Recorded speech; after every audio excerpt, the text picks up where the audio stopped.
Ladies and gentlemen, we are back. This is the 3 over 32 podcast. Week one is done. We're going to hit you with a speed run of a little week one recap of what we thought about the games, how we feel about them, just everything that just went on. There was a lot of stuff to go over, but we're going to do it in a little speed run. Test our ball knowledge. All right, so we're going to start off with Thursday night football, Dallas, Philadelphia. What I saw and everybody else saw was that the Eagles' O line was shaky towards the end of the game. Of course, with the rain delay, that kind of fucked everything. Cowboys were getting hotter and hotter. Consistent game, rain delay ruined it. Things I can say is that the Cowboys' defense isn't not complete shit.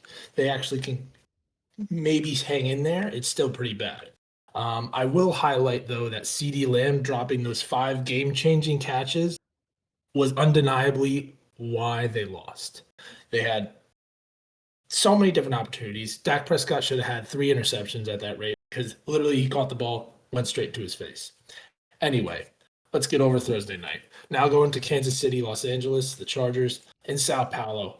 What a game that was. KC wide receiver core could be botched. It's complete done. They have Hollywood Brown, and that's all they have. This is kind of crazy. The Travis Kelce injury to what's his face? Uh, Xavier Worthy, and immediately gone forever.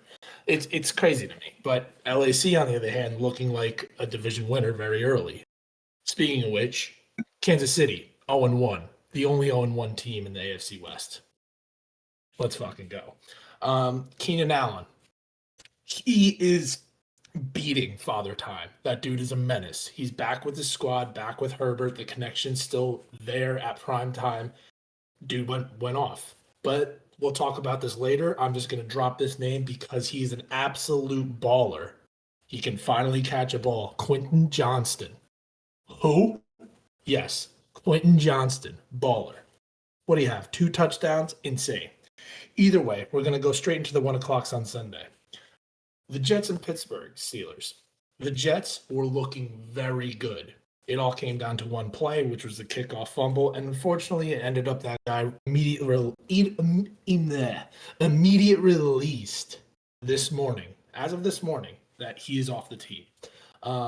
What I saw, my opinion is that Steelers defense is not the same. They are old, they're banged up. It's not going to be a high-profile defense. So if you have them in fantasy, good luck to you. Aaron Rodgers and Justin Fields, who knew that they could ball? Who knew that the ancient arm could still throw? Who knew that Justin Fields could even throw? Beats me. Maybe it just took him going into a green jersey. I don't know. Now I'm going to pivot a little bit more, so going to Arizona, New Orleans.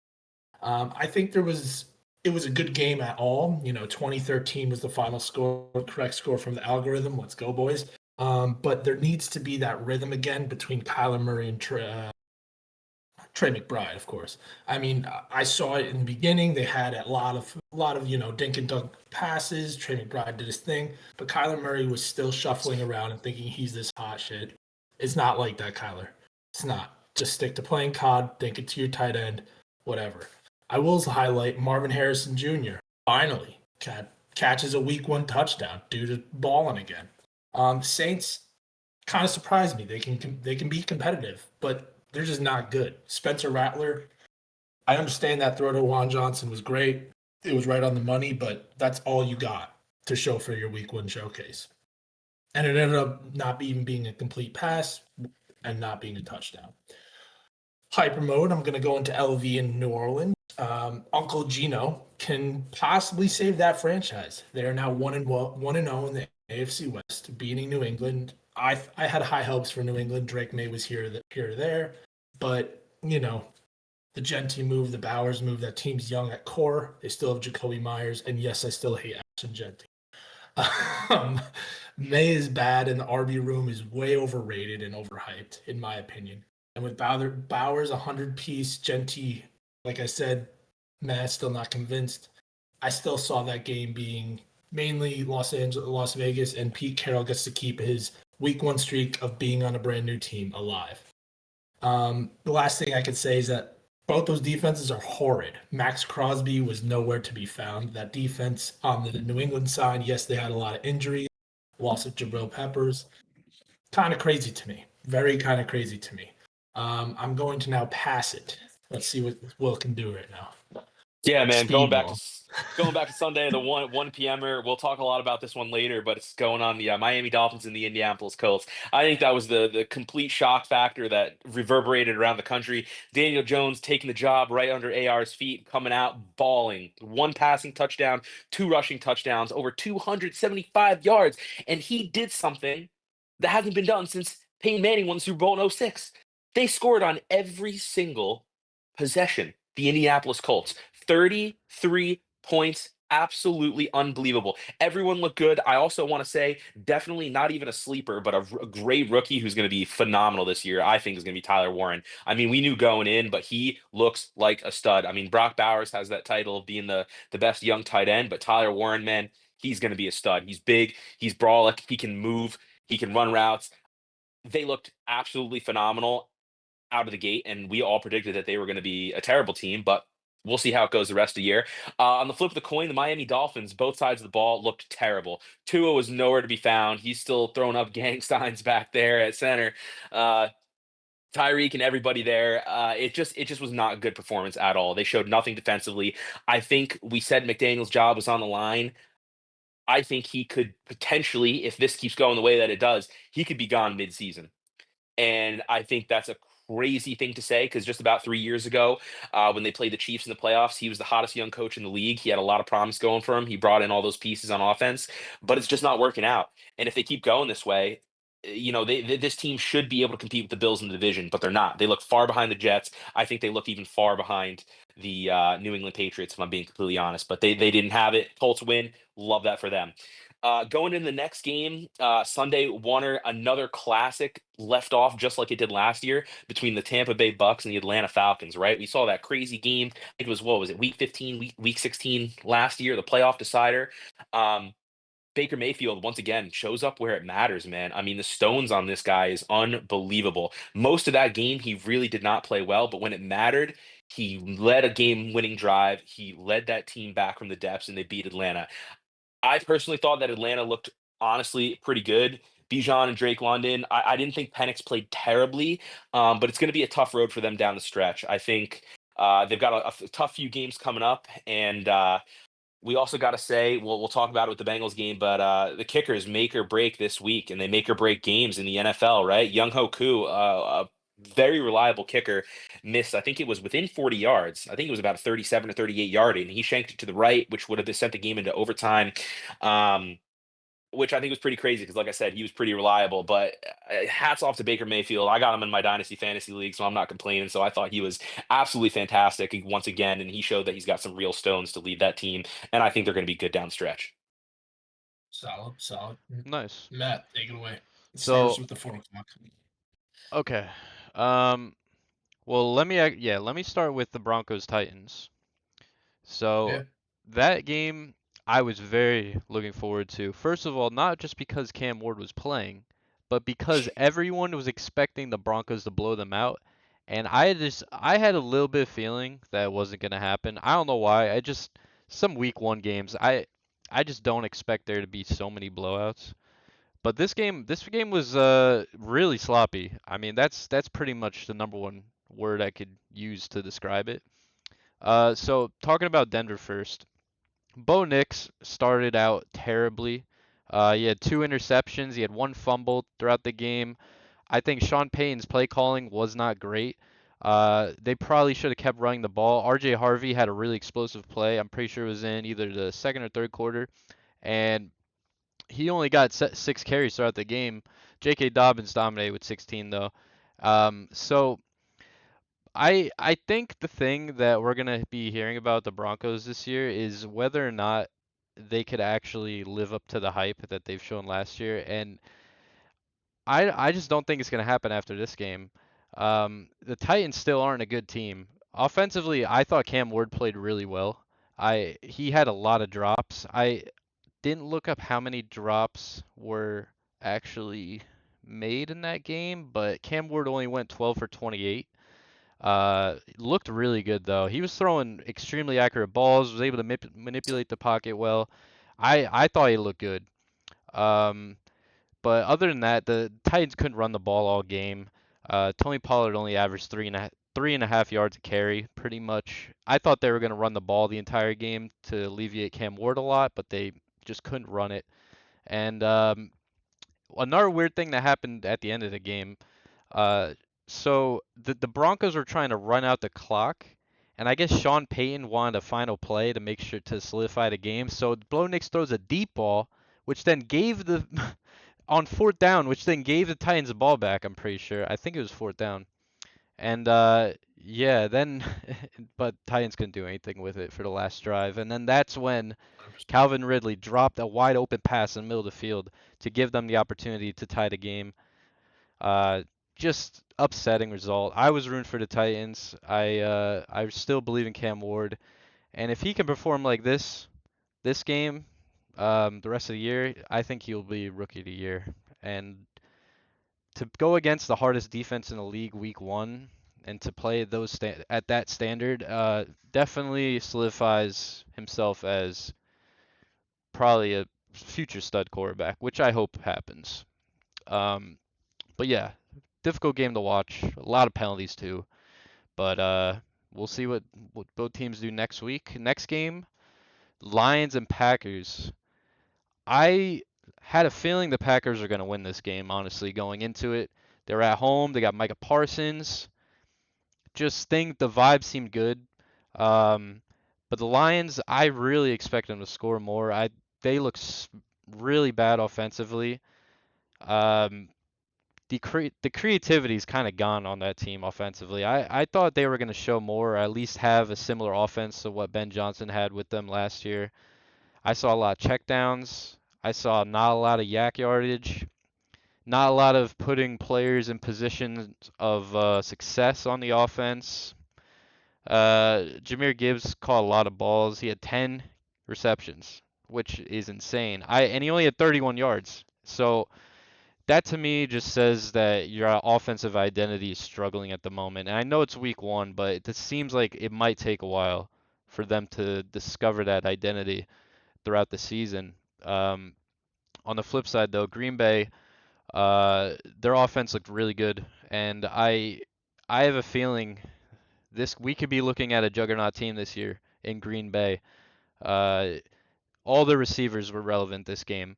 Dobbs, Reed, Wicks, Kraft, Golden all had 2+ receptions. Nobody got more than 3. Jaden Reed had the most at 3. So I thought that was great. We saw this in years past, how the Packers like to spread the ball out, and I think they have so many weapons now, especially with Matthew Golden on that team, and I really do think Tucker Kraft is going to have a great year too. He was looked at and got a nice touchdown that game. Um, Josh Jacobs looked good. And yeah, I mean, there's not much really to say about the Packers on offense. They look like how they looked last year, except much more efficient. But then again, I also have to state that the Lions, I think they're still looking for their identity on both sides of the ball. But last thing about the game, Packers, Micah Parsons, I thought he played great. Every time he was on the field, Penny Sewell was getting pushed back. He was making, so many different moves on the D line, and he was spread out. He was playing on both sides. They're gonna use Micah Parsons a lot. I'm pretty sure he played around 80% of snaps too, which I didn't expect. But yeah, that defense is gonna be really tough. I love a lot of players on their team. Xavier McKinney, former Giant, such a beast. Just they got so many guys now. So I'm officially saying I think the Packers could be a juggernaut this year. So yeah, those two games are what I'm gonna cover. Fair enough. Yeah. Fair enough. The game that we forgot to miss in the 1 o'clock window was the Carolina Panthers against the Jacksonville Jaguars. There was a weather delay that happened, and it caused the game to go more into the 4 p.m.s. But quick overview: Travis Etienne scored, running for 143 yards, a touchdown, like I just said. And Trevor Lawrence was looking all right. Bryce Young struggled, went 18 for 35 and only threw 150. 2 interceptions on the day as well. Can't really talk too much about it. T-Mac wasn't there to Terry Owen McMillan. There was a Chuba Hubbard touchdown that I remember seeing. I mean, the game was just something I couldn't and didn't have any desire watching to, so sorry for my Jacksonville Carolina Panther fans that are listening. Gonna go straight into finish up the 4 o'clocks now. We have the San Francisco Seattle game. San Francisco came out, they just lost a lot of it. George Kittle, Brock Purdy, both not playing in week 2. It was hard to see it, hard to have that loss on your team. Quan Jennings was there, not there, who knows? But Ricky Pearsall and Christian McCaffrey, the Niners at least. And the name that nobody wants to say because it's ridiculous. The fact he scored on the last touchdown is ridiculous to me. Broke money in my parlays, but Tonjes game winner, third tight end on the roster. Insane. That was his first touchdown. Everything is nuts. Going back to CMC though, he was looking very good. Real problems that we saw. I like the fact that he took himself out of the game for when he wanted to rest. With Brian Robinson, it was just a back and forth, I guess, agreement for them. Something I will point out that should be on notice for everybody that is an owner of he could be traded, and also he kind of looks like he's going on the Nick Chubb path. He's one injury away from becoming the next Nick Chubb. Zach Charbonnet is the Seattle running game now, and it's his show. Jumping down into Houston and LA, can't really say much. Stroud is still bad. Both slow starts on offense. It's kind of, very face forward with that. Rams are still good, low key game changing defense. It was just kind of operative that they had it. They had the nice little punch out at the end to seal the game. But Nico Collins couldn't be found. Couldn't even try and find you with a metal detector. Not happening. Nick Chubb, they're just a waste of a roster spot. At this rate, they're missing Joe Mixon tremendously. But really much, and so I think the Puka Nacua Matthew Stafford connection is still evolving, and now with Davante Adams there, it's going to get every second better. What I mean by that, every game we'll see something new, whether it be taking up traits from Davante Adams. Now, this game I wanted to put to talk about pod wide. It was the game of the week. Nobody had this going over 80 points in total, 81 to be exact. And it was the 8 p.m. between Buffalo and Baltimore. I'm going to let you two start with it. I have my own opinion. One being a Bengal fan, hating Baltimore, not really having good affectionate feelings towards Buffalo. You can start as well. Go for it. Yeah, man. I mean, honestly, look, I don't like either team here in my scenario, right? At being a Bengals fan, but you have to just appreciate good football and an unbelievable comeback by the Buffalo Bills and Josh Allen. I mean, there's no doubt he's a top 3 quarterback in this league, and I think it just cements him further into that. Um, the fact that you go down by 15 points with under 5 minutes to go and continue to maintain drive after drive to get back into that game and set yourself up to win it is absolutely insane. I mean, that game rivals the Kansas City Buffalo divisional playoff game from 4 years ago. In my opinion, that's one of the better games of football I've watched in the past decade. If I'm being completely honest with you, it was electric. It's everything that we wanted to see, especially coming from a week where, in my opinion, at least the 1 o'clock games and some of the 4 o'clock games, the offenses weren't really clicking. There wasn't a lot of points. It wasn't really a lot of back and forth. This was really, really entertaining to watch. But now really comes up the question for me regarding the Ravens and Lamar Jackson. We know that they can ball out, but will they ever beat the choking allegations? That's my thing. You Um, know, I'm kind of going to go into that a little bit because I think they were trying to prove it to each other. I took that game as like a touchdown of whoever threw the most, whoever had this. And I can kind of respectfully say this to kind of actually I can't. Like I'm gonna give the upper hand to the Baltimore Ravens here because they have a way better team than the Buffalo Bills on both sides of the like the choking allegations are still there and still high volume. I'm gonna agree with you. Like none of them can clutch up. None of them. Neither of them can. Gonna yeah, be honest. and it was just kind of crazy to watch them both on display during that game. And like I said, I think from just the bottom line, it was just an unbelievable game to watch. Same thing with Derrick Henry had himself a day with that like 67-yard run.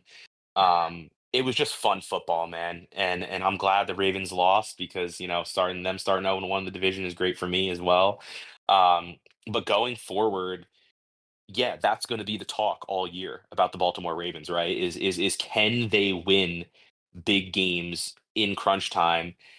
And how the hell do you fumble a 15-point lead with 5 minutes to go with the I can defense that say you that. have, with the personnel that you have?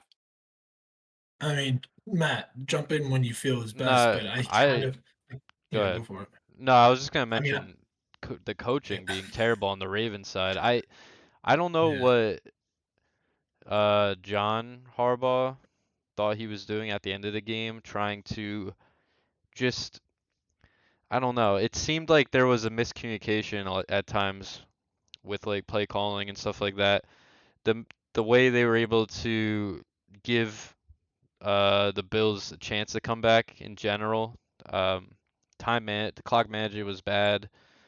I think the Ravens really this could be one of those games where you look back at and go, this is the reason they didn't win the Super Bowl. Like to start off a year like this and just can't figure things out still, especially when it comes into late in the game. I don't know how they're gonna beat the Bills, honestly, especially if they have to meet each other again in the playoffs. And assuming the Bills get the 1 seed, which right now looks, I mean, to assume that now makes sense, but we'll see. Um, but yeah, I don't know. I have nothing much really to say, so go ahead. There's two things that I just want to point out. The D Hop catch, Oh insane. yeah, that catch was Yeah. crazy.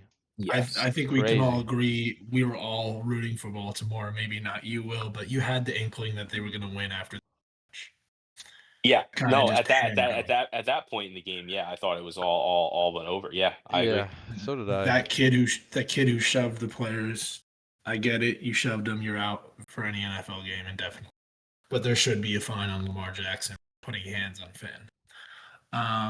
For me personally, and it's just because I love the safety position, Kyle Hamilton needs to be put on notice. Put the league needs to notify him. They need to see the fact that he is an elite player, Oh yeah. elite safety. He is insane. The blitzes are exactly like Harrison Smith. His coverage is insane. His press is insane. I mean, it's just all around. He's Yeah. a great player. Even talked about in the top 20 NFL players over the summer is kind of crazy to me. He should be higher up there. I mean, the dude is just a freak athlete. I'm personally upset that we passed up drafting Kyle Hamilton and traded the Kansas City Chiefs our pick back when he was drafted. That's just me. Also, I don't know if you guys are watching the Bills defense at all, but that defense is horrendous. Bro, they made Yeah, it's So not it's easy. not Derrick Henry's a beast, but man, they can't tackle. Like, no, holy they They crap. cannot tackle. They can't fill a they hole or looked anything. they looked worse than the Tennessee Titans. No, than the who were they playing when Derrick Henry did the Josh Norman stiff arm? Who was Josh Norman on? He was on the Titans. Josh Norman was Brown? on who? No, not Browns. Was he on the Jags? Panthers? I don't think it was the Jags. I think it was Panthers. No, he definitely was on the Pan. But you remember that stiff arm, right? Yeah, the one Yeah. that Derrick Henry just laid on him. Yeah, Yep. Literally that threw him in that the was dirt. crazy. That I was basically trying to say that was what it was replicated to be as their Yeah, defense for that defense. It's pretty so much. bad. Yes. They left Zay Flowers So open bad. all game long too. I was just All day. shocked. This guy was open Shocked every single throw. every play. Yeah, it And was nuts. they allowed the one thing, when we play the Baltimore Ravens twice a year, obviously in the North Division, we have a lot of experience about him. You have to the crazy thing about Lamar is he's so good moving around the pocket and being able to make decisions on where to throw the ball in times even when you pressure him. But the thing is you have to hit the guy. You have to put him in the ground. You have to be able to shut down running lanes for him to where he can't move out of the pocket and then throw across his back shoulder to get an open Zay Flowers or someone in the backfield. Like they added, they were not adding a second level spy or a second level protection against Lamar moving around in the pocket. And dude, he's been in the league for 8 years now, dude. Like you have to do something. You have to go into that game knowing that this is what's going to happen. And you have to be able to scheme and to be able to protect against that. And the Bills just did not in the slightest. And that's how they were able to put up 40 points in 3.5 quarters. Yeah. Yeah, I agree. 100%.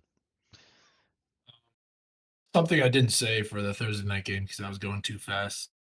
And I thought, let me try and be an ESPN analyst. I'm going to spit on every last person now just so I can receive a $57,000 fine. On week 1 of football, I'm spitting on everybody. That was insane. To Crazy start. the NFL season with a loogie on Dak Prescott's jersey is nuts. And did you see what happened on Saturday with Florida and USF? The same exact thing. A D lineman. Did you guys see that? D Nah, lineman from I Florida actually did hear about it. I didn't see it though. spit on a Insane. USF O lineman, which eventually led them to getting the game-winning field goal to beat Florida at That's home. so funny. It's insane. Yeah, 2 days later, the same exact thing. That's Same so exact thing. dumb. God. But I yeah, just he had to only bring that got he didn't get he's not He got getting fined. suspended. He got fined. No. I meant to say he's not getting suspended. They counted that game as a suspension, which I Yeah. thought was Which stupid. is- He should I be out agree. another game. That's so dumb. At least He 2 should be. games, yeah. At least. I mean, to do that as a professional athlete is just crazy. Bro, Like, he could have It's just like shoved him into the dirt yeah, and he wouldn't have been it's gr- fined or it- kicked out of game. it's But grown he's man to Mhm. grown man at yeah, that rate. it's Like, like what are you doing? bro, Agreed. he could have Agreed. straight speared him into the dirt, bro. And nothing would have Yeah, happened except the penalty. it's bad. It's All right. crazy. So we missed our 3 teams at this rate, and I think we should jump into them now. We all have a lot to say on this one, but I think I'm gonna go first because JJ McCarthy. God. Yeah, tell us about that ride. Yeah. You must have been on Yeah, up I was and about to say down. I saw this man live, and I can tell you for 3 quarters, this guy was the worst mistake the Vikings ever made. Yeah, I bet. All right, So that's kind of crazy. Nah, That's I kind of like crazy. JJ though. Can I just say this? I Saying, like how yeah, JJ was moving though in the game. He can move, saying bro. saying JJ McCarthy is the worst mistake the Vikings. Blasphemy. for two quarters, I know for a fact that was in the back of your mind, and don't tell me otherwise because that I first half was horrible. I was on How you think Bears fans feel? the edge. I was Yeah. on the edge of my chair, I should say. Yes, the first half was ridiculous. I was not expecting, a pick six. I wasn't expecting a 3-and-out back to back to back. Wasn't expecting ending the first half with only 6 points. The defense was also tragic because we couldn't sack Caleb Williams. What was that all about? But all in all, in crunch time, he came up clutch. Will I say that's Kevin O'Connell or JJ McCarthy? I'm going to lean more on O'Connell's game planning and strategic, mindset, as well as Brian Flores' schemes. The defense was getting picked apart, like I said, but yeah, I just look at the good things, but also take the bad things and keep them in the back of my mind. With JJ McCarthy, it's hard for me to say he'll be. I can say it to you guys because we're just joking around, but it's hard for me to say that this will be a Super Bowl winning quarterback or a top 5, top 10 quarterback as of right now. I need to see more throwing. I need to see better dialect, better game management. I need to see all of it because that game was so half and half, and he wasn't like that in Yeah. Michigan. We got the dub. Sick. It's just I don't think this should or can go on for the future of the season. I will. If I it will. does, I I will feel say like you're being this. harsh though, considering it's his first game I'm and being he was honest. I mean, clutch. dude, you sat behind Sam Darnold, watch him perform at a high level the whole entire season and bring a team to 14 and what? 3? Yes, we lost in the wild card, but brother, you sat for what, a year and a half, and you can't even throw a ball to the right receiver or Well, get a I first think down? I think the thing was in the first half with JJ, he was obviously rattled in the beginning, like anyone making their first NFL start would be. I think we just saw the evolution of it. Like he started not thinking so hard in the second half, and you saw the fruit of that labor. I also think that whatever alterations your defense made at halftime for Caleb Williams was the true unsung hero of this game. Because up until halftime, Caleb Williams 100%. was like 14 for 15 with like 130 something yards. He was insane. He was He was insane. he had an insane first half. So the ability for your defense to adapt to that and allow JJ McCarthy to settle into the game, I personally think that was the like I said, the unsung hero for the Vikings. Your defense stepped up, you contained Caleb, you stopped Rome, you stopped different players that they had on offense, and you allowed JJ to get comfortable, work your way back into the game, and then set him up to win it. Yep. But And I but kind yeah, go on. no, I was just gonna say just because like honestly, JJ McCarthy, I thought that second half like showed everything I needed to know about him. He's a winner. He's only lost 3 games since high school, I think, or something like that, which is Yeah, three crazy games. too. And like I just don't it- I think NFL is all about mentality. You look at Tom Brady, you look at all these guys who've won so many games.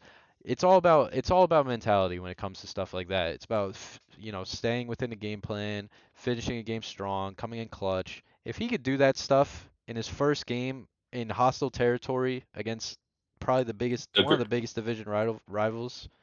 I mean, Yeah, all you guys are he rivals, is. but I mean, The Bears are.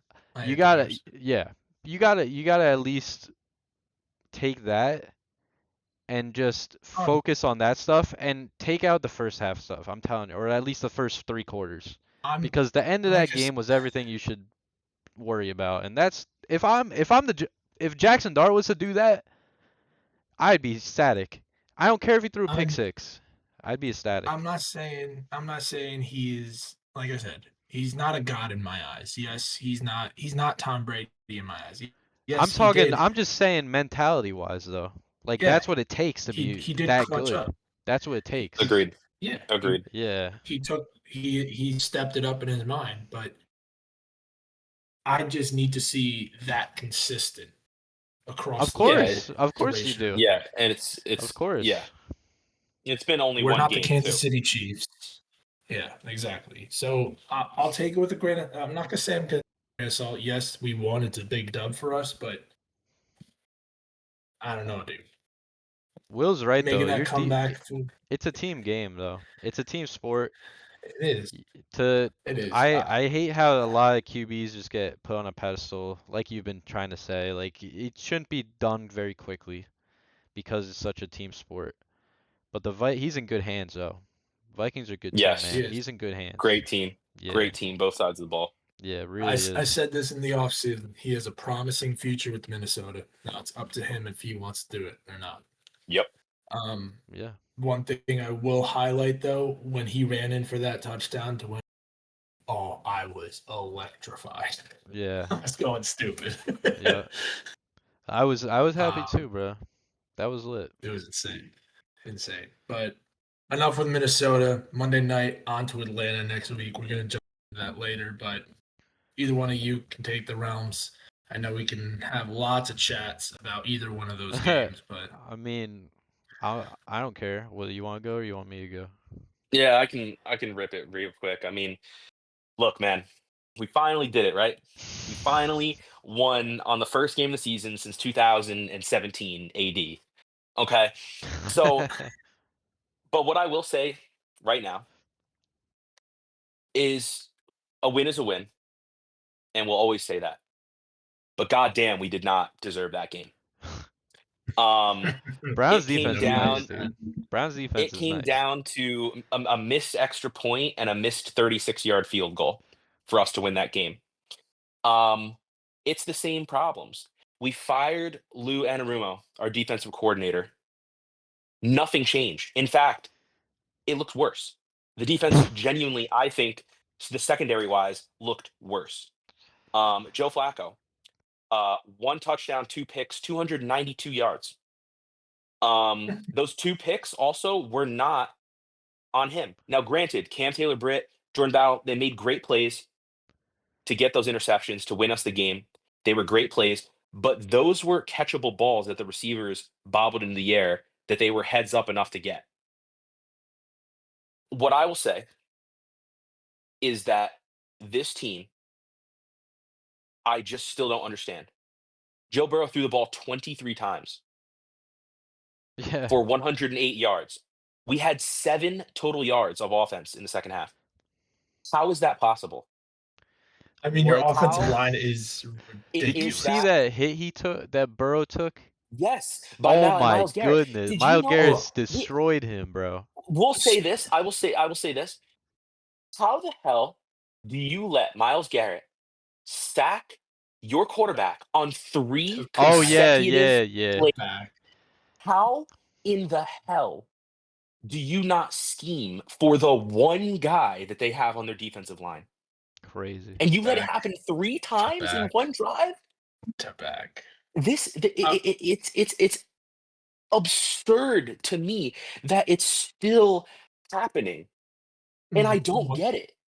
I'm sorry to interrupt you, but I had to bring this up. Did either one of you see that nasty hit on DJ Moore and Caleb Williams in the Bears Vikings game?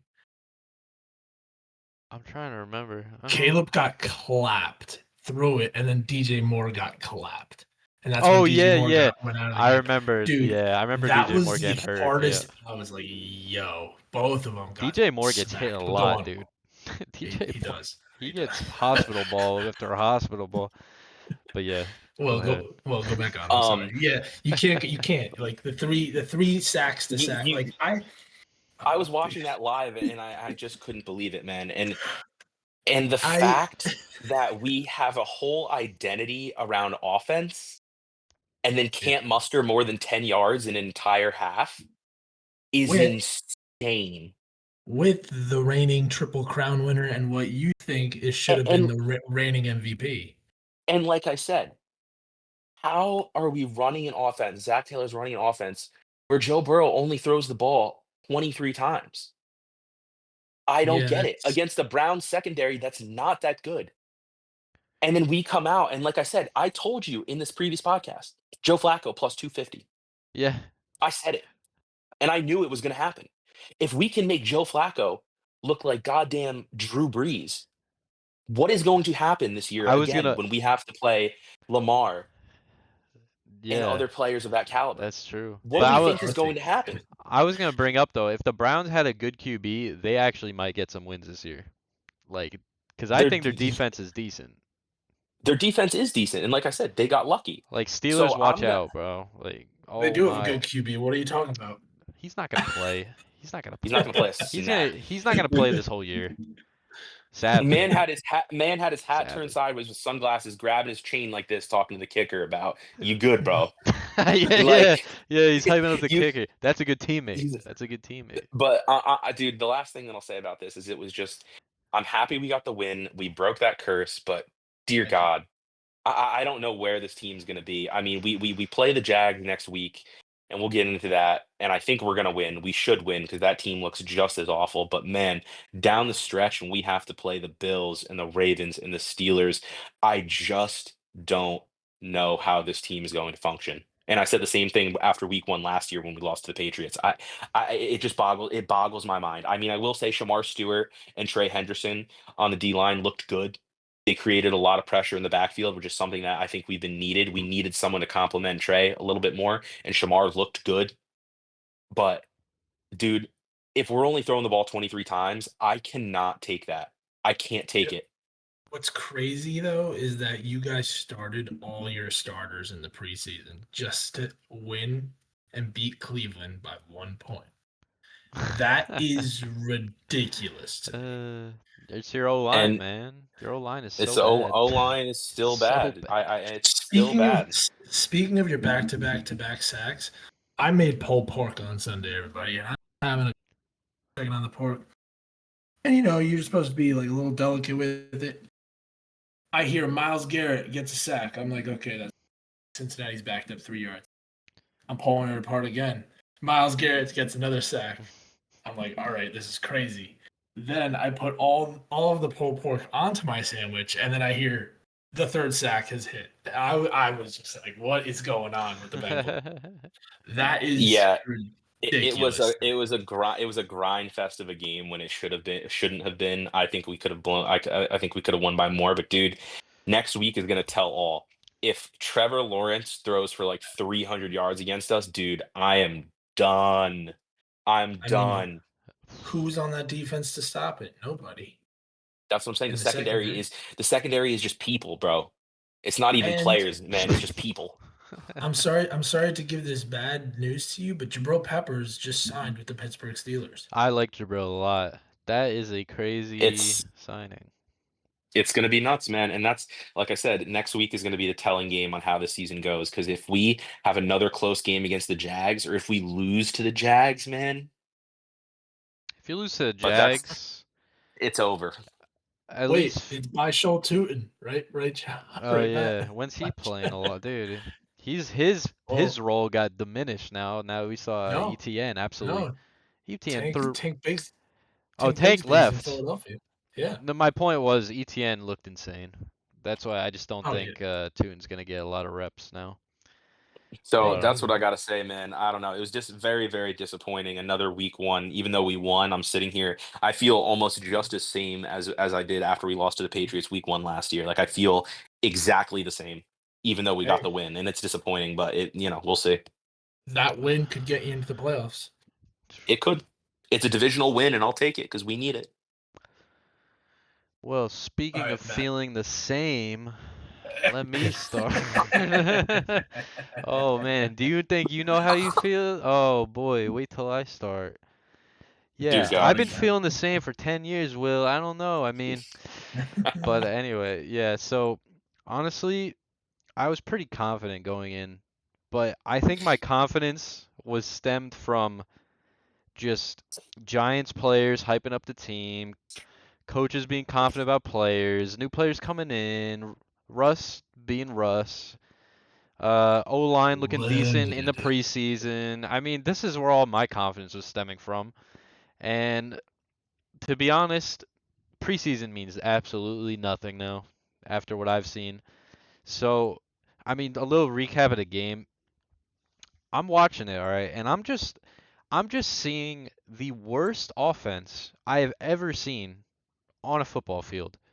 And I've seen a lot of bad offense. I mean, thinking back 2 years ago against Cowboys week one, thinking back to the Joe Judge years where we had Hold on, real quick. Do you want to yeah. know a crazy stat? A crazy stat. Oh, yeah, go for it. So No, wait. The Oh, I know what Giants you're have saying. not the Giants have not scored a touchdown Everyone for knows the his first stats. Everyone knows for his the stat. first It's everywhere. for the first 3 games. They have not scored a touchdown for the previous 3 years. The only team to do that was the 1940 to 1942 Detroit Lions, and they only gave up 36 points. The Giants have given up 91. Bro, that's when football was that was when it was a real man sport back then. But yeah, I don't It's know. just I crazy. It's just nah, crazy it's stat so line. dumb. I don't even know what to say. I feel like I've heard that stat 50 times since Sunday. Um, but yeah. But yeah, so like basically I mean, I don't even know. I want you to speak on the Dable Malik Neighbors issue. I think that I'm needs on more hyphenated. I feel bad That for needs to be Malik. talked about. Think about it. Imagine you're an absolute game-changing receiver, but your coaches refuse to give you the ball. That's what I saw. After last year, Malik Neighbors was getting 10 targets, 10 to 15 targets a game. Let me check how many targets he got this game. Didn't he get like 8? I think he had let me check. It's Oh, time he to actually did trade get him in 12. fantasy. It did I swear he wasn't getting targets until the second half though. But I mean, yeah, I'm on Malik's side with this. I think his credibility for being coach of the year is absolutely down the toilet now. I think that was Wink Martindale who made our defense look amazing 3 years ago. That's why we made the playoffs. Um, I don't know what to think about the Giants anymore, honestly. I'm really like struggling to It's enjoy time. Sundays. It's It's so time hard. So let me to ask you clear this, Matt. You, house. Yeah. what is the point where you get on the Dable out train? I think What's the point? What's the point of no return? I would say if Russ plays bad this week and then No. they let him play Sunday Night Football against the Chiefs, and then they lose again and then they're 0-3, I'm out. I'm out. If Jackson Dart plays But against the Chiefs in week 3, then I'll be all right, we'll have to see. But but that's the here's the earliest. here's the flip side of that coin. With how bad your O line looked, I'll tell you right now, Oh, yeah. no I didn't matter even bring that up. un no matter who's under center for you right now, I think the worst thing now that from what I saw on Sunday is putting Jackson Dart in. I mean, that's gonna I kill his confidence immediately, dude. nah, I Immediately. the reason I don't agree with that take is because Jackson Dart can move. I mean, that's the one thing I got out of him when was watching in preseason. He has good pocket mobility. He could get out of tight situations. And guess what? Russ can't do that. Russ just is very slow, very indecisive. That's what pissed me off the most about Russ this week or last week. Very indecisive with the ball. Didn't know when to throw it. Very just like stagnant in the pocket. Not fast at all. I didn't like his accuracy. I mean, people can tell me, "Oh, you didn't know, like that's just who Russ is. You didn't expect that." I'm like, "No, because I thought I had a fucking QB guru at head coach. Sorry, but no. Uh, I'm ready to see Jackson Dart. I think the whole regime. Let's be honest. They're gonna get fired eventually. They will. The They roster need to. construction's been crap. The coaching's been They need very, to. very bad. I I mean, we mean, might our whole draft class, Joe Shane's initial draft class, or no, his second draft class, might all be gone after this year. We didn't retain one player from a whole draft class in this guy's regime. I don't even know what to say about that. That's just disgusting. But go ahead, I Greg. will What? say it's kind of crazy to me that you could have had Saquon Barkley, Malik Neighbors, and Jackson Dart all in the starting lineup.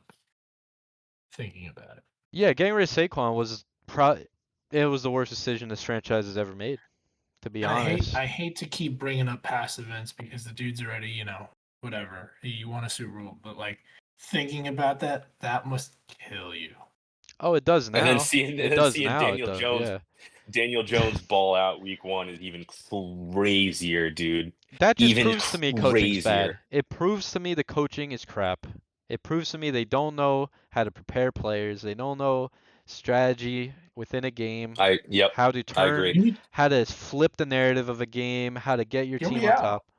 What? Hear me out. Get What? get Eli Manning off of Amazon Prime. Put him on your QB coach.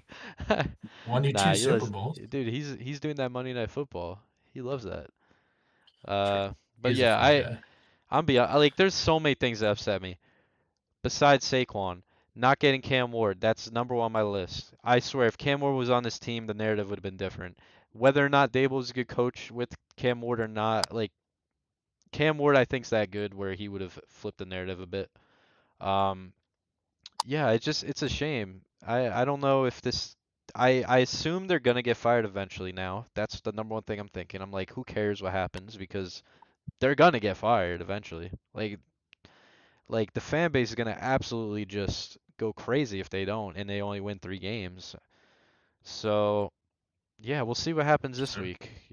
I think it'll be more competitive. I think the Giants will score a touchdown. It would be kind of like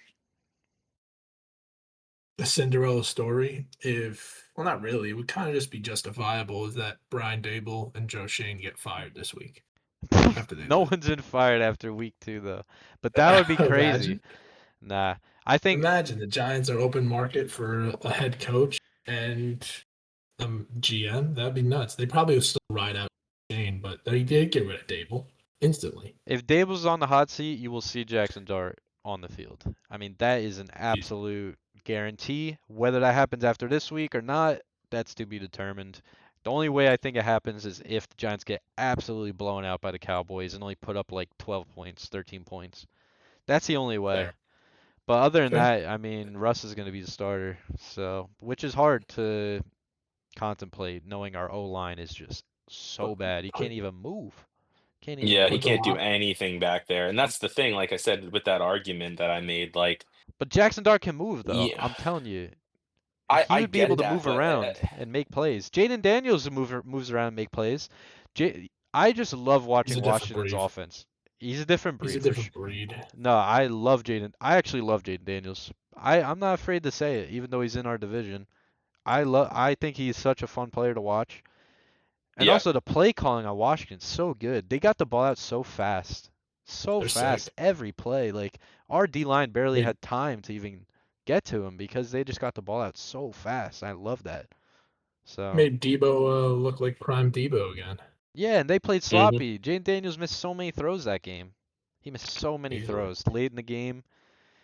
Uh, it's so bad. Giants are in such a bad situation right now. Worse than ever. Ever. It's All right. bottom. This is bottom, man. With that, let's put week one in the dust. Congrats to the teams that won. I'm sorry if you lost, and if you're a Giants fan, just hope What? Matt doesn't you are risk it all. decimated. You know what else sucks? One more thing. You know what else sucks? That I hear the media just talking about the Giants as if they cover them all year long and all off season. Oh, yeah, blah blah blah. These takes that the media always has that they don't even talk about the Giants otherwise. It's like, "Oh, we're only going to talk about them if they suck and are just doing something stupid." But we're not going to actually understand the situation. No, we're just going to we're just going to say whatever we want because we just love drama and bullshit. How about you actually cover the Giants then and actually understand the situation before you say nonsense like every freaking year? I just That's had to fair. say that because every year it's just media, just random people never even care about the Giants. They're just talking about the Giants just because they're New York's team. Like, come on, bro. You don't follow the Yep. Giants. You don't have a take. You're just saying what I'm everyone dead. else is saying. But yeah, I'm dead. it's just true. It's true. All right, now let's flip it over. Dust is settled. Gone. Bye bye week one. We're gonna do a little intermission of a brief baller segment. Just thought of this past week. These ballers could be picked up in fantasy. We're just gonna highlight them of how they perform, and what we may see later on in the season of possible game changing acts from these players. Gonna hand it off to Will because I know you got a lot Yeah, to talk about here. I Send got it I over. got I got three. I just, quick from me. I got three ballers that really stood out to me, and a couple of them are just straight underdogs. But first and foremost, I got to give my number one spot to Daniel Jones, man. I mean, he came out and he basically played perfect as a QB can play on week one. Again, almost 280 yards, one touchdown, two rushing touchdowns, torched the Dolphins. He looked great. The next one that I want to highlight, we talked a little bit about, was Aaron Rodgers, man. I mean, Aaron Rodgers came out and the same thing. I mean, he played damn near perfect. And it's just so ironic that it's against the Jets, man. It's so ironic I that he expected it. comes in that he comes into MetLife, throws four TDs, leads that team back, and beats their ass at home. I mean, it doesn't get any better. I mean, I hate the Steelers. I hate both those teams pretty equally, but I hate the Jets a little bit more. So this was a little bit sweeter just to see Aaron Rodgers come in and just torch them after barely even doing anything for that squad for 2 years and just collecting a paycheck, which I love. Um, but then the last one that I had for my three ballers of the week was the Packers defense, man. I mean, coming into the year, I think the loss of the both coordinators for the Lions was going to be big, and I think we saw it. Like Matt, you was saying, they're kind of lacking ideas on offense, but only allowing the Lions offense, regardless, with all the playmakers that they have, only allowing them to get 13 points, in my opinion, is fantastic. I think Micah Parsons, like Matt, you said, had more of an impact than people realize. He only had two tackles in the game, but I think the Lions really had to scheme against him. And when you're scheming against one specific player on the D line, that, you know, really opens up other players to get to Goff. They picked him off. Like, it was just a complete defensive domination, in my opinion, from the Packers. And I think, again, like Matt, you brought up, I think that's going to be a kind of a juggernaut team, unfortunately for Greg there in the NFC North. But I think that's going to be a team that's going to be very much expected to have a deep playoff run, coming off the solid defensive effort that they showed week one. It's good. They're going to be a fun team to watch going down the NFC stretch. is But I wide think for open, man. It's wide yeah, open. for them to come out and just dominate the Lions the way they did, hats off, dude. So those are my top three ballers of the week, man. D Jones is just crazy to say that he's my number one, but he earned it, dude. He earned it. D Jones. Ah. Indeed. Matt, It's all because I met him, dude. I met him back in Uh, May. It's all because I talked to him and his dad, dude. Nah, he's a real one. He's never a problem in any like he's never like been a problem with like media or like had any bad stuff go on, you know, in the locker room. He's a good teammate. I'll say that about Daniel Jones, stuff like that. So, hats off to him. Hopefully he does well this year. Mine, okay, so mine are pretty obvious, I would say. Nothing too outside the box. Justin Herbert is my first. A lot of people aren't Justin Herbert truthers. There's a lot of people that don't give Justin Herbert the respect he deserves. I think this was a statement game for him. I'm watching the Chargers now all year long. I think they could potentially win this division if they're able to keep this momentum. We'll see how the Chiefs play next week, obviously. But Justin Herbert was pretty much flawless the entire game. I just loved how he played. Their O-line has some definitely to do with it, even though they lost what's his name? They lost their right tackle, Chargers in preseason. Slater. Slater. Yep, Slater. So, I mean, so many people have been down to Chargers. So I'm glad Herbert got his this weekend or last week, I should say. My second is Igbuka. Another player I think a lot of us expected to be good, but weren't really sure. And to have 2 touchdowns, to get the game-winning touchdown, and to be targeted for the game-winning touchdown shows that the team is ready to put him in a role to help the team be successful this year. So expect a lot of Igbuka this year. I'm kind of shocked Mike Evans wasn't targeted as much later in the game, especially for that Yeah, game-winning he kind of. touchdown. I feel like it's going based off his age, to be honest. Yeah, That's just what I caught. yeah, the stuff I've been hearing about Igbuka too in the offseason, just with his leadership ability, how well he's been training and how well he's been looking in the offseason. Also, we It's we don't know showing. what he's going to look like with Chris Godwin coming back, Yeah, if I'm he really comes back. curious. Apparently he's out for the first 5 weeks or so. But if Yeah, Igbuka could really solidify a role in this offense in the next couple weeks, I mean, sky's the limit for him. I'm really excited to see what he does. And Baker throwing 100%. them the ball is really sick too. Baker played a hell of a game. Um, Easy. and then my last one, hold on, what was my last one? I totally forgot though. Yeah, my last one was Josh Allen. Obviously, I had to take another obvious pick. Josh Allen, I mean, there's not much really to be said.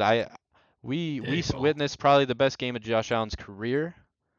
I will say that. I think it was one of the best, if not the best games of his career.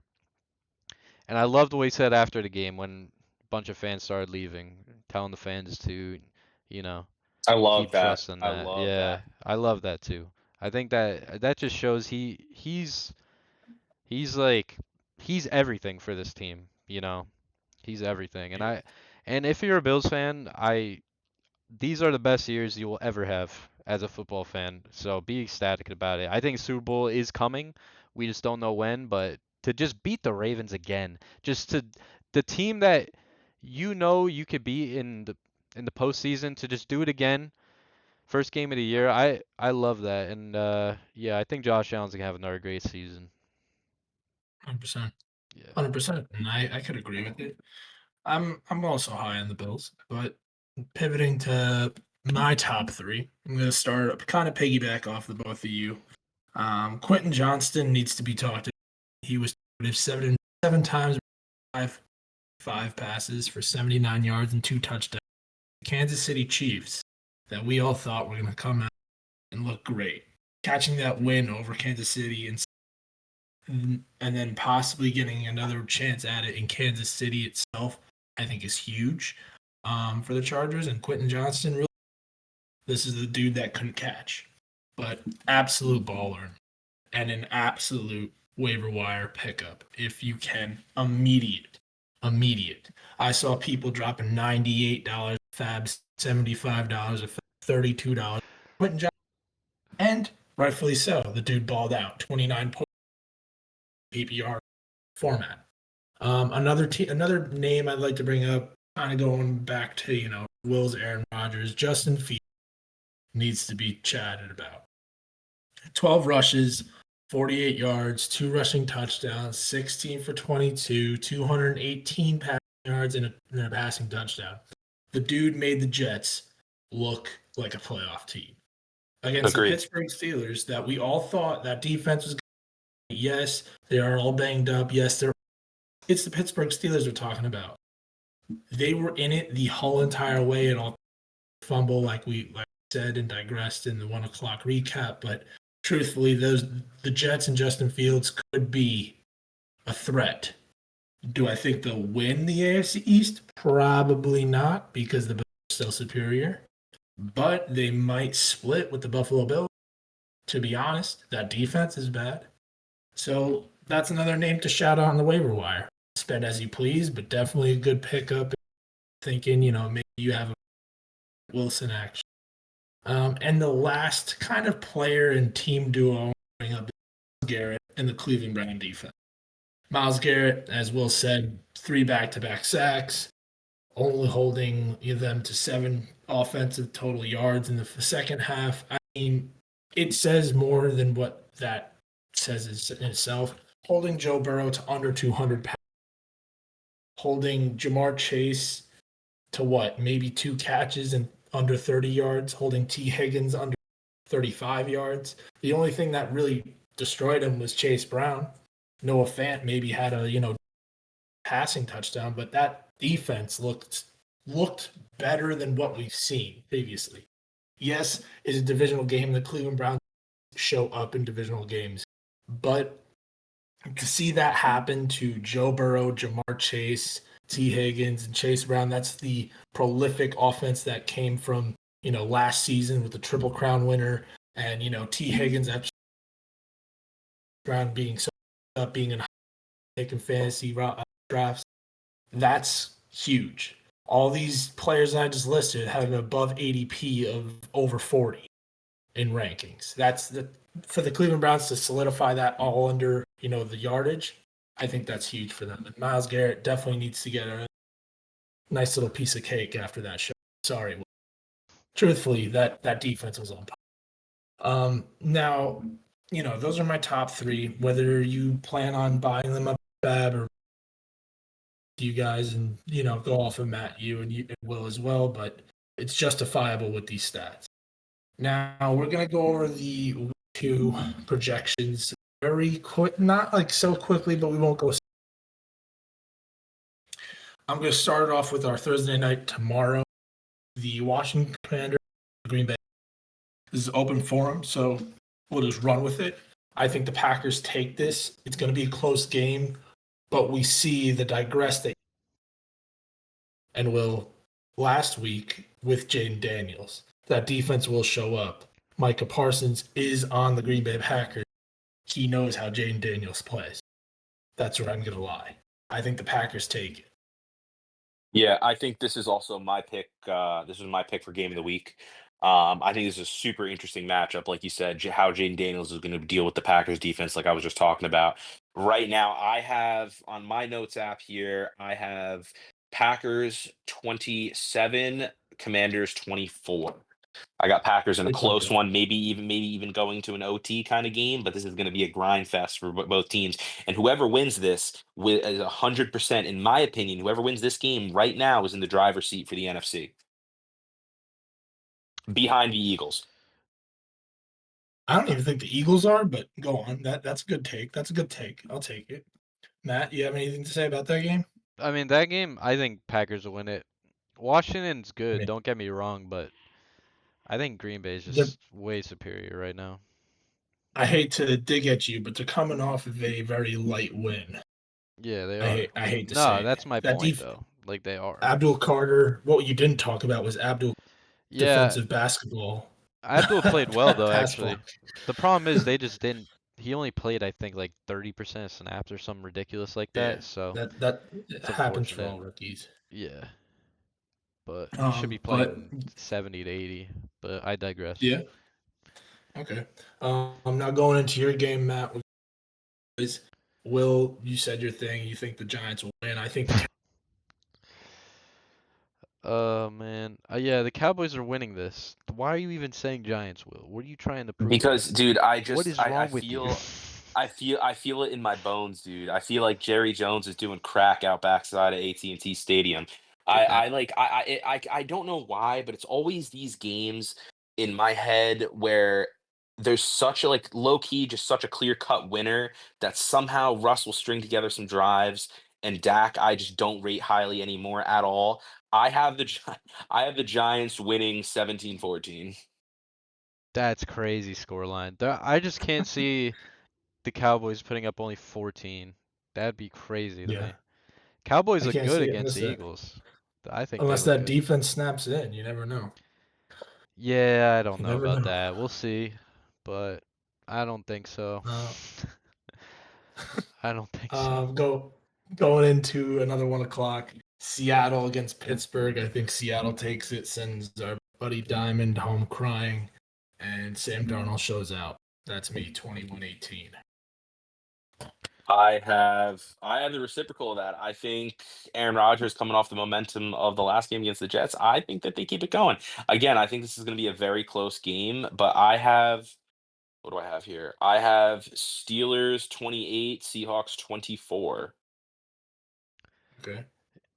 Yeah, I think this is a very low scoring game, but I think the Pittsburgh Steelers just make it out.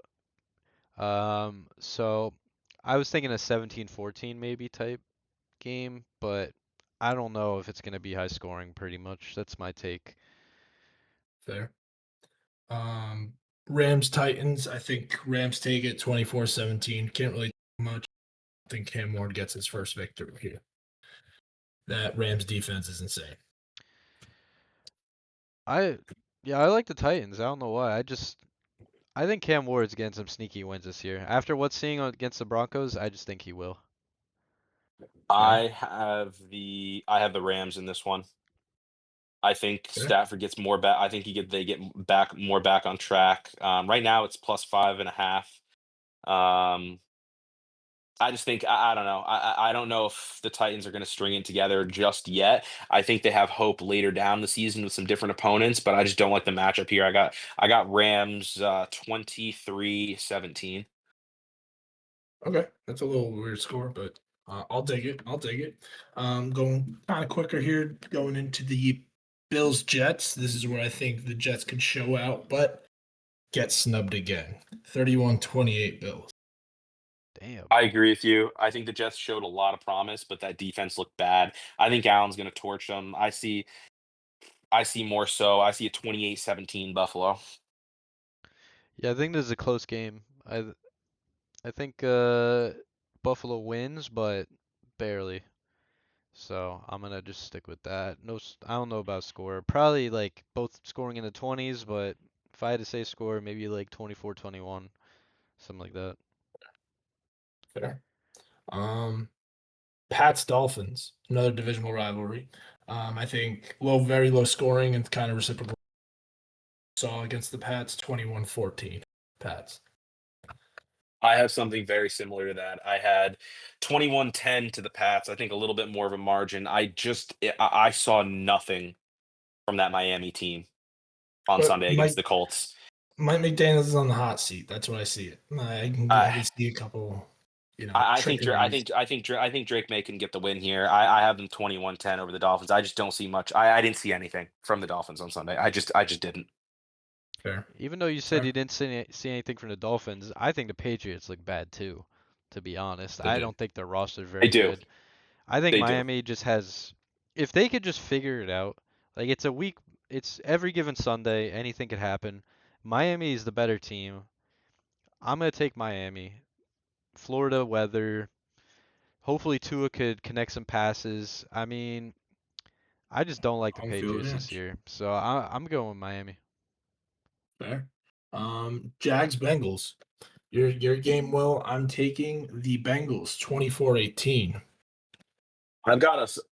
I think that we're going to be able to figure it out. I mean, I was just shitting on them for 30 minutes, but I think we're going to be able to figure it out, especially against this Jags defense, which just I don't think this team is really that good. But then the same token, our defense is just as abhorrent. I think this one is close to start, but I think we do finish the job, and I think we actually put up points this week. I got 31-23 us. Fair. Yeah, I think the Bengals win this game. Um, I think you guys will What do you figure think? it out on offense. I So, hope so. Yeah. yeah. 49er game, 49er Saints. This could be something to watch if Mac Jones plays, and the Saints could sneak it out, but going with the algorithm here, 23.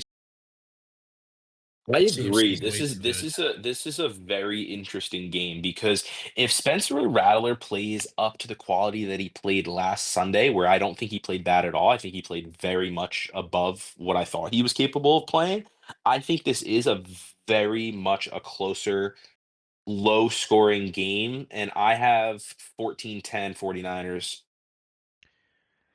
Yeah, doable. I think 49ers win as long as Purdy plays. Um, New Orleans, they're not great. I don't know. I just yeah, Rattler played decent, but he also threw 40 plus passes. So if he has to be in that situation again against the 49ers, I don't think anything good's gonna I think happen. my only yeah, I agree with you. My only argument with that game is being I think it's going to be closer than people think. Yeah, I Yeah. could see it, but I mean the line's close. I'm just shocked by the line. It's Yeah. like -2.5 for the The 49ers. It's 4.5 Oh, it's now four and a on half now? FanDuel. Okay. Yeah. Crazy. Going to next one, I think enough is needed right there. Ravens blow out the Browns 14. That's in my book, but if anybody else wants to contradict I me, agree. go for it. I agree 100%. I don't think Flacco's going to do nearly what he did to us last weekend. I say 28-17 Ravens. Yeah, I think the Ravens win by a decent margin, especially this matchup. Ravens always beat them pretty well. Um, Bears Lions. This could be the showcase that the Lions are as bad as I was telling you. The Bears win it 24-21. If you asked me the first half of that Vikings Bears game, I would have said yes, but I don't see it. I think the Bears rebound, or sorry, I think the Lions rebound pretty big time here. I see the Lions Ben winning 20. Johnson. Ben Johnson going back to Detroit. He's winning that game. I don't see it. I say 24-14 Lions. Yeah, I think I think Lions with win. how bad Caleb and that offense looked in the second half of that game, I don't see it. This is a good game though. Like I'm really looking forward to this game. I think Lions win. Home field's big for the Lions. And yeah, everyone's gonna be hyped by the Ben Johnson return. But yeah, if Caleb Williams needs to show us more than what he did last week. Yeah, he started out well, but to end the game the way he did, very uninspiring. I gotta go with the Lions, hoping they figure it out. So yeah. Okay. 2v1. Just remember, I got your names. Uh, Colts Broncos. I think Daniel Jones keeps moving. 21-17. The What? Colts. Dude, this was the one game that gave me like the most, like, I just don't know what to say about this game. I would, like, every I fiber of my being is saying to pick the Broncos, but like in the back of my mind, I thought if if they you show go out on offense, but I don't think they do. I think that the Denver defense is just too good. I'd say 23-20 Denver. Yeah, I think Denver figures it out. I think Bo Nix has a good game, kind of shit the and bed against Tennessee. Don't Tennessee's D forget line's that one. pretty nice though. I'm not. Tennessee has a sneaky good defense. I'm not gonna lie. So does Indy though. But I think Denver figures it out. I think Bo Nix shaking off the rust. I think he's gonna have a decent game. Daniel Jones, I think will throw a pick. Will's parlay, throw it in there. I'm gonna do it again. Yeah, I but will yeah, say this has a lot of high hopes of being a very great defensive battle. it That probably will be. that and the Detroit game are probably my two games to watch this Sunday. I like that. Moving quicker though. I mean, we do have a nicer slate, but we have 21-24 car, but I'm not hard solidified on. I can see the Panthers coming, getting a shit show that he had against Jacksonville. Kyler Murray is also sick. He's having whatever cold flu symptoms. So that's where I stand. I went with the Panthers last week and got burned. And I'm gonna give them one more shot here, and if I don't, I'm not picking their bum asses for the rest of the year. I have the Panthers. Think Bryce maybe gets a little bit of rebound. I just wasn't convinced by the Cardinals at all against a far weaker Saints team that they had to skeet by. I have the Panthers 24-21. I'm taking the Cardinals. I think the Panthers are terrible. I didn't like Yeah. anything I saw. The little I did see. This is like a Taking pick'ems game. You can Cardinals. go either way. Yeah. This Yeah, is but the honestly line go is either way. so, I mean, lopsided. I think Vegas is telling us to take the Cardinals and not hesitate. Oh, all right. I think that's what they're trying to say. So I'm taking the Cards. Or I I'm feel taking the Panthers. Yeah, I so I'm feel like throwing the it's a house on the Panthers. yeah, this ain't a Yeah. trap game. I think the Cardinals just win straight up. All right, fair. Super Bowl rematch. Philadelphia goes to Kansas City. Philly by 3, 27-24. Whoa. That's hard to I, predict. if this game was in Philly, I would say yes.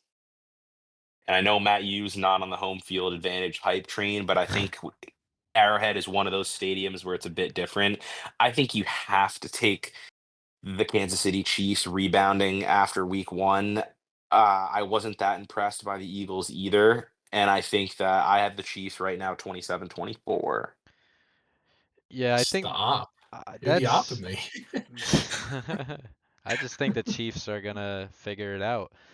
I mean, if they were to go 0-2, I Oof. mean, What would Oof. they are what digging that themselves in a would hole, be? man. They are digging themselves in a hole.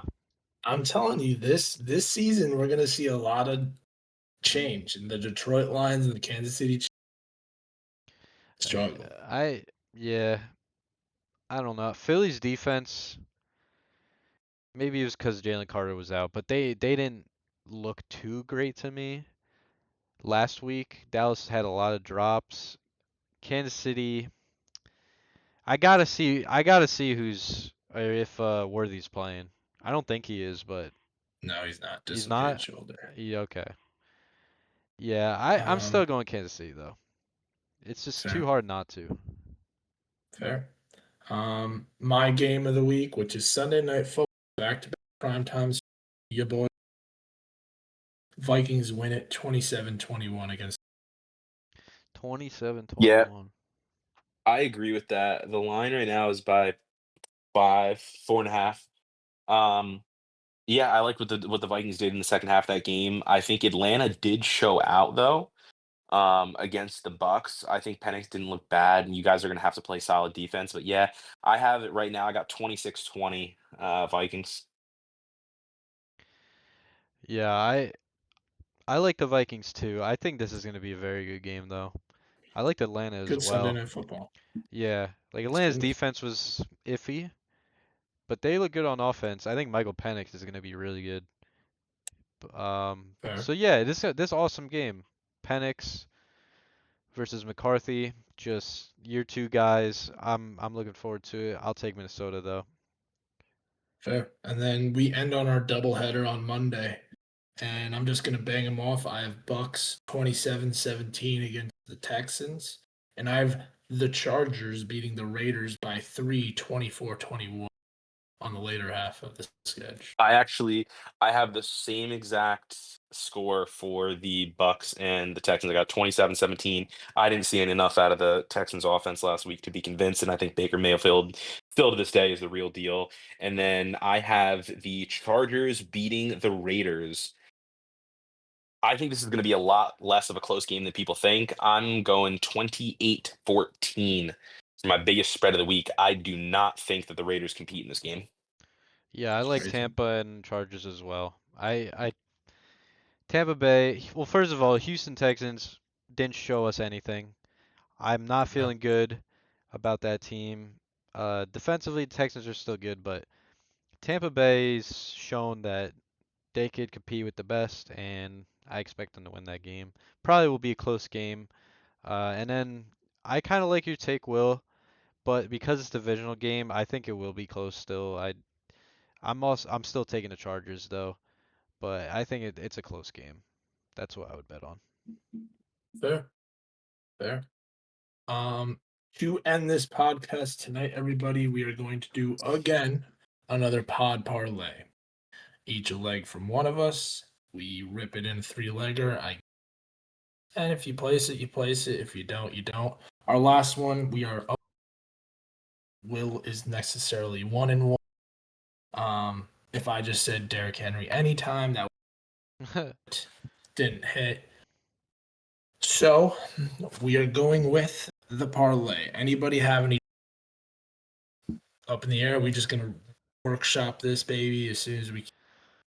I mean, I like the Bengals to win. On their spread. Straight Yeah, I like the spread. What's the spread right now? Is it 3.5? 3.5. Okay. It's 3.5. Yeah. Yeah, I like the Bengals to win that game by a touchdown. So I like that spread. I wasn't sure if you were gonna say that one, Will, but that's what I like. I mean, I don't bet on the Bengals ever. That's just a rule of thumb for me. That's fair. I I really like this again, and I don't know why, but I'm not high on the Seahawks this year at all. I think it's going to be Aaron Rodgers throws for 2+ TDs again, man. I like that. 2 And plus and TD. I am not I hate the Steelers. I hate Rodgers, but I don't think that Seahawks defense is as good as we think it is. I got Aaron Rodgers plus 2 TDs, man. Again, I think he's going to do it again. All right. 2 plus. That's kind of crazy. I like Don't it. get I me think he's going to wrong. do That it is again. fair. Fair. I am currently putting these on to DraftKings, so give me one hot second. You said 3.5, and then what was it? 2 plus TDs for Rodgers? Hmm. Where are the Steelers? Where are the Steelers? Passing props, passing touchdowns, over 1.5. That is looking crazy. Okay, for my pick, whether this wins or not, I am probably going to go with the 8 o'clock again. Going to lean on my boys, and I'm going to say J.J. McCarthy anytime touchdown. That's not bad. I like That's these fair. young QBs getting the anytime tuds. I like that. Those are good bets. It was between J.J. McCarthy or Patrick, which I can check odds. JJ's at 270. Patrick Mahomes is at, I'm sure he's higher. Oh, he's at, oh, never mind. Never mind. I'm going to go Patrick Mahomes. What I'm is going his to go odds? Patrick Mahomes. All right. It's probably So we higher. have Bengals minus 3.5 on the spread. We have Aaron Rodgers over 1.5 passing touch. Patrick Mahomes anytime touch with a total odds of plus 2,430. Oh, $10 on that, you two gentlemen. how I much you hope win? you 253. Okay. Nice. If you bet this and it smacks, I wish everything but the best for you for the rest of the season. Hell yeah, dude. That'd be sick. Hell yeah. Alrighty But then. over and out from All right, 3 boys. over 32. Catch you in week 3. Peace out.